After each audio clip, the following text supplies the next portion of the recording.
A city frozen under the grip of midnight, its pulse barely a whisper beneath a shroud of icy fog.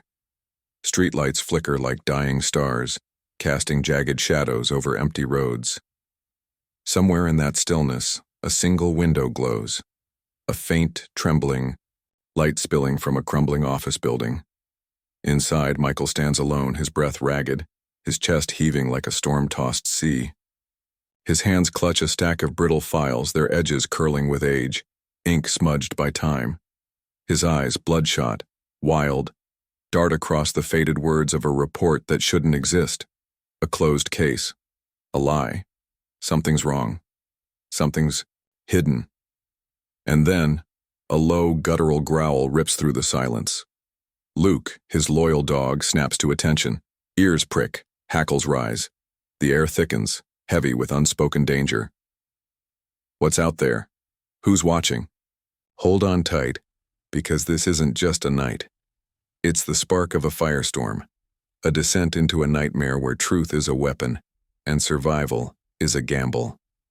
Michael shouldn't have been there, not at this ungodly hour, not in this forsaken building with its cracked walls and the faint hum of a dying fluorescent bulb overhead. The city slept, oblivious, its secrets locked away in steel cabinets and whispered deals.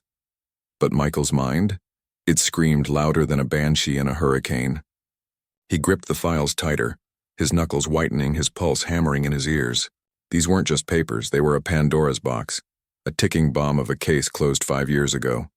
A drug bust, stamped clean and shoved into the archives. Too clean, too neat. Michael's gut churned. He knew, deep in his bones, that something rotten lurked between these lines. Across the room, Sarah sat like a sentinel, her face bathed in the eerie blue glow of an ancient monitor. Grainy security footage rolled before her, ghostly figures slipping through shadows, their faces swallowed by static and time. She didn't look up. She didn't need to. After months of chasing this phantom together, words had become redundant. Their partnership was a silent pact, forged in sleepless nights, shared coffee stains, and a dogged refusal to let this case die. It wasn't just a job anymore. It was a vendetta, a wound that wouldn't heal. And then, snap. Luke bolted upright, a snarl rumbling from his chest. Michael's heart lurched into his throat. "What's wrong, boy?" he rasped, his voice barely above a whisper. Luke's nose twitched, his body rigid as steel. Without a second thought, Michael followed, his boots thudding against the worn linoleum. The dog led him to a shadowed corner, where stacks of forgotten file boxes loomed like tombstones. Luke stopped at one, his paw slamming against it with a force that echoed in the stillness. Michael dropped to his knees, his hands trembling as he tore the lid open. Dust exploded into the air, catching the dim light like a swarm of restless spirits. He pulled out a file, its cover stamped with a date. 5 years ago. The drug raid. His eyes scanned the pages and a chill slithered down his spine. Names, gone, blotted out with thick black ink. Entire paragraphs reduced to smears of darkness. "This isn't normal," he muttered, his voice shaking with a mix of dread and fury. Someone scrubbed this clean. Sarah materialized. Beside him, her breath catching as she peered over his shoulder. Her finger jabbed at a scribbled note in the margin, the ink faint but unmistakable. "Captain Harding's," she whispered, her voice trembling with disbelief. Her eyes widened, pupils dilating as the pieces clicked. He was there, running the whole damn operation. But he's not in the official report. Not a trace. Michael's fists balled, the papers crumpling under his grip. "They were dirty," he growled, his voice a low, dangerous rumble. "Cops in bed with the cartels, taking out rival gangs to protect their own filthy empire. And the good ones? The ones who wouldn't play along?" His words cracked raw with pain. They got buried, silenced, disgraced, or worse. Sarah's hand hovered over the file, her face pale but resolute. "This goes deeper than we thought," she said, her tone steely. "Someone's been covering their tracks for years. What do you think so far? Can you feel the tension building? Stick with me. It's about to get wilder. Before Michael could respond, his phone buzzed. A sharp, venomous sound that sliced through the tension, like a blade. He yanked it from his pocket, the screen's glow casting harsh shadows across his face. One message stared back at him, cold and menacing. "You're digging too deep. Stop now or you'll regret it." He thrust the phone toward Sarah, his jaw tight. She read it, her lips pressing into a thin line. Then she looked up, her eyes blazing with defiance. "They're terrified," she said, her voice steady despite the tremor in her hands. "That means we're on the right path." The right path? Maybe. But right paths can lead to dark places. Places where shadows have teeth, and truth comes with a body count. That night, the rest of the team filtered out, their footsteps fading into the city's hum. Michael, Sarah, and Luke stayed behind, marooned in a sea of files and flickering light. The air grew thick, pressing against their lungs like a living thing. Michael hunched over the documents, his fingers tracing the blacked-out lines as if he could claw the truth free. Sarah tapped a page with her nail, her voice cutting through the haze. "Look at this," she said, her tone urgent. "Every lead, every payoff, it all circles back to one name, AR." Michael's eyes narrowed, a spark flaring in their depths. "AR," he repeated, the name tasting like poison on his tongue. "Find them, and this whole house of cards comes crashing down." His voice rose, fueled by a mix of hope and rage. "We're close, Sarah. So damn close." But close to what? Redemption? Revenge? Or a trap snapping shut? Before she could answer, Luke sprang to his feet again, a growl vibrating through the room. Michael's hand instinctively dropped to his gun, his pulse racing. A heartbeat later, the lights blinked out. Darkness crashed over them, thick and suffocating. Silence stretched, too long, too heavy. Then, crash.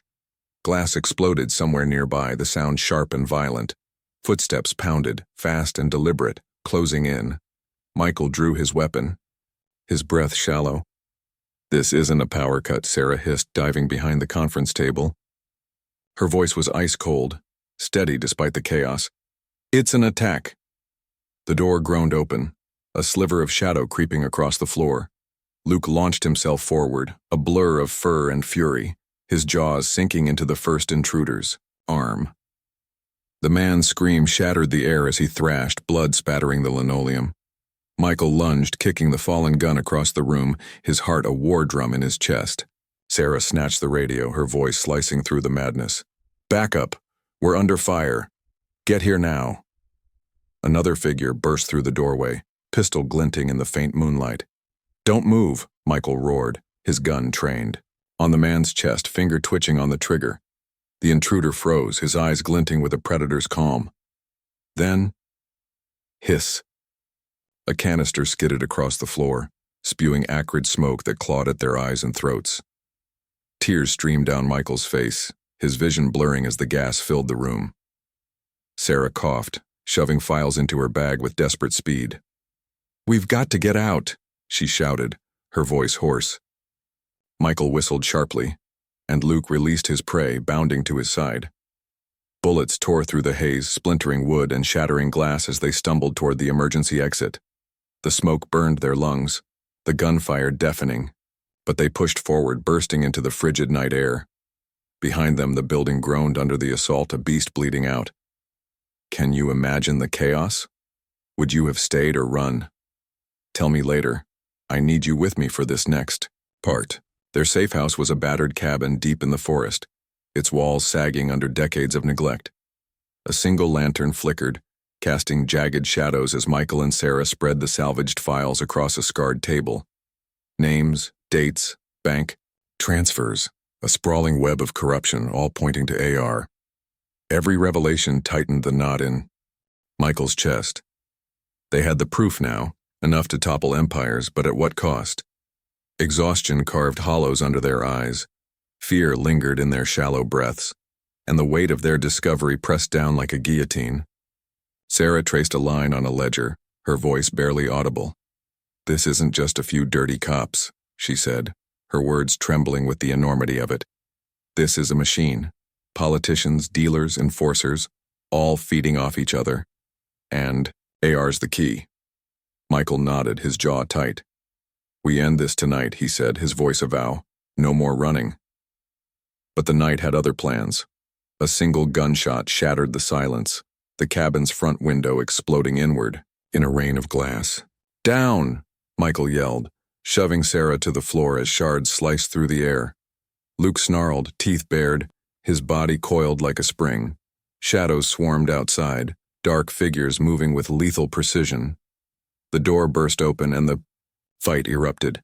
Michael fired, his first shot dropping an attacker in a spray of blood. Luke leapt, tackling another, his growls mingling with the man's screams. But the enemy kept coming, relentless, their numbers swelling like a tide. Bullets ripped through the walls, splintering wood and tearing fabric. Michael reloaded, his hands slick with sweat, his ears ringing. Sarah clutched the bag of files, her eyes fierce despite the chaos. I'm getting these out, she shouted, scrambling toward the back door. Go, Michael barked, ducking as a bullet grazed his shoulder, hot pain searing through him.